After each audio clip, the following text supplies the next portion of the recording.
Assalamualaikum warahmatullahi wabarakatuh. Baik anak-anak ibu sekalian, untuk kelas 10 kali ini tidak ada tugas. Kali ini ibu akan menjelaskan tentang materi pertama di semester ganjil ini mengenai ruang lingkup biologi. Nah, ini adalah materi pertama. Sebelumnya ibu sudah memberikan beberapa tugas mengenai berkaitan dengan ruang lingkup. Nah, sekarang ibu jelaskan supaya lebih paham tentang ruang lingkup biologi. Apa sih ruang lingkup biologi? Jadi di SMA, dari SMP pun sudah belajar. Dari SD itu ada namanya ilmu pengetahuan alam. Di situ ada biologi, fisika, SMP juga. Kemudian untuk SMA itu sudah fokus ke satu mapel, yaitu biologi atau fisika saja atau kimia saja, seperti itu. Nah, dalam biologi itu ada batasannya, ruang lingkupnya. Batasan. Ruang lingkup biologi merupakan batasan dan gambaran terkait materi yang dipelajari. Jadi ini gambaran biologi itu mau belajar apa aja sih yang dipelajari. Nah, itu dia. Jadi ruang lingkupnya apa? Sebelumnya anak-anak ibu harus tahu pengertian dari biologi sendiri. Biologi itu ada dua suku kata, biologi. Dari bahasa Yunani, bios dan logos. Bios artinya makhluk hidup, logos artinya ilmu. Jadi biologi adalah ilmu yang mempelajari tentang makhluk hidup. Mudah kan? Bios, logos. Biologi, bio makhluk hidup, logi ilmu. Ilmu yang mempelajari tentang makhluk hidup. Objek kajian biologi.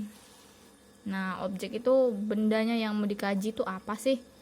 Di biologi apa yang mau dipelajari? Nah, tadi kan berkaitan dengan makhluk hidup. Semua makhluk hidup dikaji di biologi. Benda hidup dikaji, benda mati tidak, ya. Objek kajiannya apa? Yang jelas, manusia, hewan, tumbuhan, apalagi jamur, dan mikroorganisme. Apa sih mikroorganisme? Mikroorganisme itu termasuk bakteri. Apalagi virus. Kemudian apa? Ada namanya protista. Contohnya apa? Ada alga, bakteri, virus, protista, dan mikroorganisme lain. Mikroorganisme ini maksudnya apa? Organisme makhluk hidup yang berukuran mikro, berukuran kecil. Makhluk hidup berukuran kecil. Nah, itu dia. Melihatnya dengan apa? Mikroskop, seperti itu, atau kaca pembesar. Lanjut ya. Tingkat organisasi kehidupan. Kemarin di tugas banyak yang kurang lengkap ya. Nah, dalam suatu organisasi ternyata kehidupan itu juga punya organisasi. Kalau di sekolah itu ada OSIS atau pramuka. Kalau di dalam kehidupan itu ada namanya tingkat organisasi kehidupan. Apa yang paling kecil? Molekul. Ini dari kecil ke besar ya. Yang paling kecil molekul. Di atas molekul ada apa? Sel.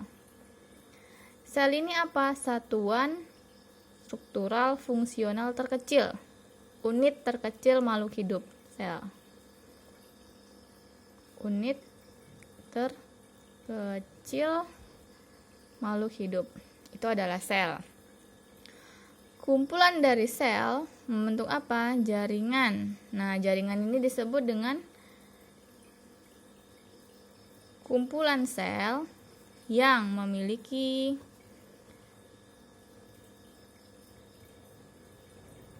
bentuk dan fungsi yang sama. Itu dia.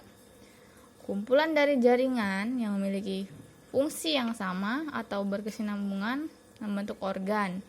Contohnya apa? Organ jantung, organ paru-paru, organ hati, seperti itu. Kumpulan dari organ saling bekerja sama membentuk sistem organ. Nah, sistem organ ini apa contohnya? Contohnya sistem pernapasan. Nah, sistem pernapasan itu adalah kumpulan dari organ apa aja? Ada organ hidung, ada organ trakea, ada organ bronkus, ada organ alveolus seperti itu. Atau pencernaan, ada berkaitan dengan mulut, apalagi esofagus. Esofagus ini leher ya. Kemudian ada lambung, ada usus. Nah, itu dia sistem organ. Kemudian sistem organ berkumpul menjadi organisme atau individu atau manusia, satu orang manusia atau seekor hewan atau sebatang pohon, seperti itu organisme.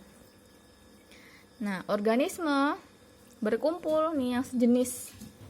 Contohnya di hutan itu ada kawanan rusa. Nah, itu disebut dengan populasi. Jadi dia kalau populasi ini satu jenis ya. Individunya sejenis, sama semua spesiesnya. Ada sekumpulan beruang, nah itu populasi ya. Atau ada sekumpulan semut, populasi. Nah, kumpulan dari beberapa populasi membentuk komunitas. Misalkan di situ ada sekumpulan semut. Kemudian di situ juga ada sekumpulan rusa. Nah, itu disebut dengan komunitas. Nah, kemudian komunitas berinteraksi dengan lingkungan.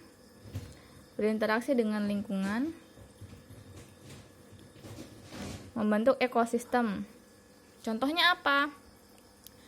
Ekosistem kolam yang buatan ya. Ekosistemnya ada yang alami, ada yang buatan.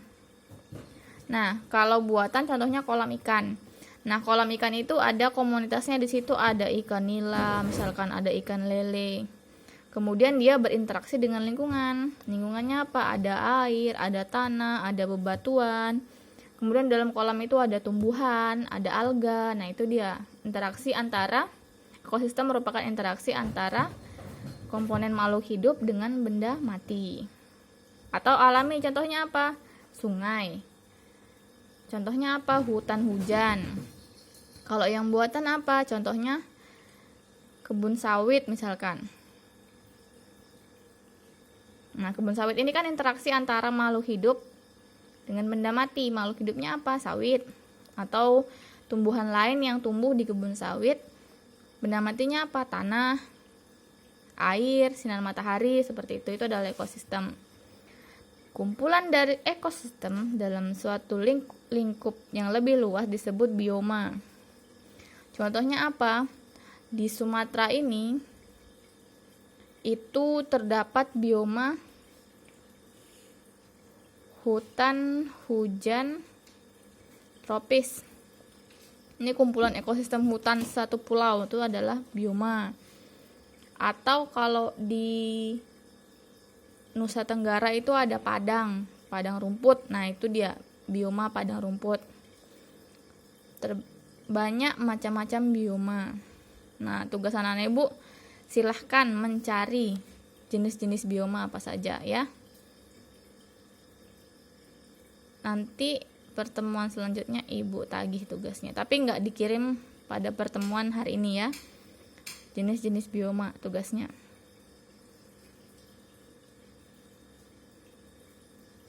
Apa saja?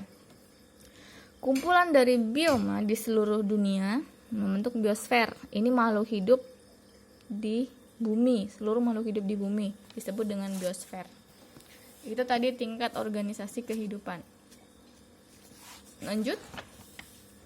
Dampak mempelajari ilmu biologi, dampak perkembangannya. Ada yang positif, ada yang negatif. Positifnya apa? Perkembangan ilmu biologi itu dapat menemukan atau mengembangkan bahan makanan, sumber energi. Contohnya apa bahan makanan? Sekarang itu udah banyak bibit mangga yang buahnya besar, dagingnya tebal, rasanya manis, bijinya tipis. Nah, itu tidak secara alami ada. Bisa dibuat dengan apa? Disilangkan antara mangga yang berbuah manis dengan mangga yang berdaging tebal. Biasanya buahnya manis tapi dagingnya tipis, bijinya besar. Nah, ada seperti itu, kemudian disilangkan dengan dagingnya tebal nih, bijinya kecil tapi rasanya asam. Disilangkan, hasilnya itu adalah mangga yang unggul. Seperti itu. Kemudian sumber energi dengan menggunakan tumbuhan bisa menghasilkan bahan bakar seperti itu. Kemudian positifnya selanjutnya itu penemuan penyebab dan pengobatan penyakit. Zaman dulu orang kalau kena diare itu bisa fatal sampai meninggal. Kenapa? Karena belum tahu akibatnya apa sih sebenarnya. Sebabnya apa sih? Kemudian pengobatannya bagaimana? Jadi banyak diare itu zaman dulu itu dapat menyebabkan kematian yang tinggi. Bisa cari artikelnya di internet. Nah, belum tahu nih ternyata penyebabnya itu apa? Karena gaya hidup yang tidak sehat. Kebersihan itu bukan menjadi kebutuhan. Belum tahu nih kalau ternyata kalau tidak bersih itu dapat menyebabkan diare. Kemudian obatnya apa? Seperti itu. Kalau sekarang itu sedang diteliti tentang pandemi corona. Penyebabnya udah tahu nih, virus corona. Tapi pengobatannya sedang menghasilkan obatnya sedang berjalan seperti itu. Selanjutnya adalah genomik, pewarisan sifat atau silsilah. Pernah dengar istilah tes DNA kan? Nah, itu juga merupakan hasil dari perkembangan ilmu biologi. Selanjutnya itu dengan perkembangan ilmu biologi dapat mengkaji dan melestarikan lingkungan. Negatifnya apa? Eksploitasi atau merusak ekosistem. Contohnya, ini mau bikin perkebunan. Misalkan perkebunan karet gitu. Nah, perkebunan karet itu awalnya kan tidak tanah lapang nih. Biasanya kan hutan. Nah, hutan itu kan banyak macam tumbuhannya, hewannya, habitatnya di sana. Kemudian karena mau dibuat perkebunan, ditebanglah semua pohonnya, diusirlah hewannya. Kemudian ditanamin satu jenis karet aja. Nah, itu juga termasuk merusak ekosistem. Kalau semua hutan dibuat perkebunan, itu berkuranglah paru-paru dunia, karena penghasil oksigen itu walaupun ditanami tumbuhan juga, tetapi jenis-jenisnya sudah berkurang. Dan selanjutnya, pestisida berlebih merusak lingkungan dan hama resisten. Maksudnya apa? Nah, ini misalkan berkebun. Kemudian biar tanamannya itu tidak digigitin ulat atau serangga lain gitu kan, atau dirambati tumbuhan lain, itu digunakan pestisida. Tapi pestisidanya berlebih. Akibatnya apa? Yang mati tidak hanya hama itu saja, tetapi tumbuhan lain atau makhluk hidup lain yang kena pestisidanya juga mati. Selanjutnya, resisten ini tahan. Semakin lama ternyata untuk membunuh hama tersebut dosisnya semakin besar. Otomatis kelamaan hamanya menjadi resisten kalau pembasmiannya tidak tuntas. Hilangnya keberagaman karena bibit unggul yang ibu bilang tadi, mangga. Misalkan nih, karena mangga itu udah ada yang buahnya bagus, hasil dari persilangan. Kemudian mangga yang aslinya nih, induknya tuh jadi jarang tanam orang. Kemudian lama-kelamaan keanekaragamannya semakin mengkerucut, berkurang, karena yang ditanam hanya bibit unggul. Semakin banyak keanekaragaman itu semakin bagus. Terakhir, senjata biologi. Kok bisa sih biologi jadi senjata? Bisa. Misalkan nih mau menyerang suatu daerah gitu kan, tidak dengan senjata seperti biasa. Kalau dari biologi contohnya apa? Virus atau bakteri seperti itu. Terakhir, nah kemarin ibu suruh mencari 33 cabang ilmu biologi ya. Nah, ini contohnya saja yang sudah anak-anak ibu buat, itu sudah bagus, sudah lengkap. Nah, jadi ilmu biologi ini ternyata nggak satu aja, dia bercabang. Kajiannya itu lebih mendalam di masing-masing bidang. Nah, apa aja cabangnya?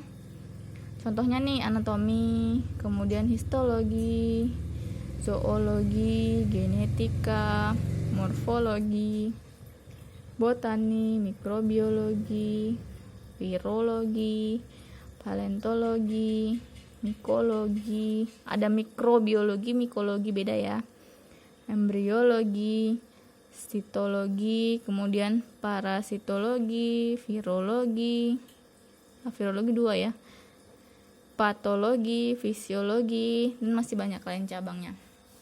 Maksudnya apa? Nah, profesi yang berkaitan dengan ilmu biologi itu biasanya mendalami cabang-cabang tertentu saja. Kan biologi ini lumayan luas ya. Cabang-cabang tertentunya contohnya nih, misalkan dokter. Nah, dokter hewan. Dokter hewan itu harus menguasai terutama zoologi. Karena zoologi ini adalah ilmu yang mempelajari tentang hewan, khusus dia mengembangkan tentang hewan. Misalkan nih dokter bedah, dia harus bisa paham tentang anatomi, tentang fisiologi. Anatomi ini kan gambaran bagian tubuh bagian dalam, contohnya jantung, paru-paru, anatomi kan.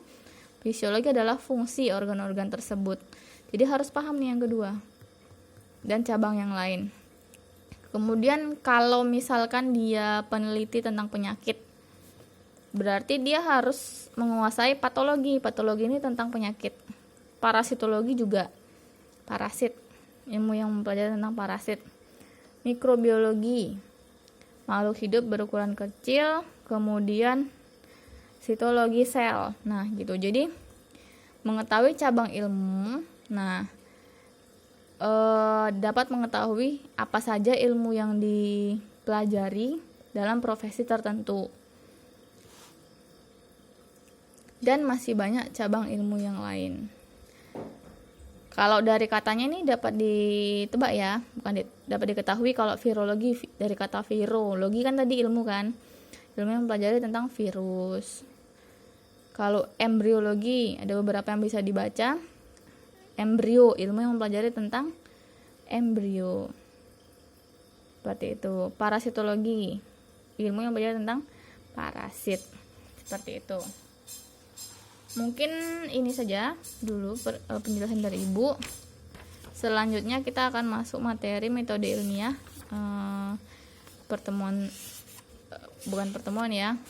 Materi selanjutnya. Jadi ingat tadi ya tugasnya ya, tapi nggak dikumpul hari ini. Nanti sesuatu saat Ibu tagih hutan hujan tropis apa saja, jenis-jenis bioma. Mungkin itu dulu, lebih dan kurang Ibu mohon maaf. Kalau ada pertanyaan silakan japri ke WA Ibu ya. Demikian, assalamualaikum warahmatullahi wabarakatuh.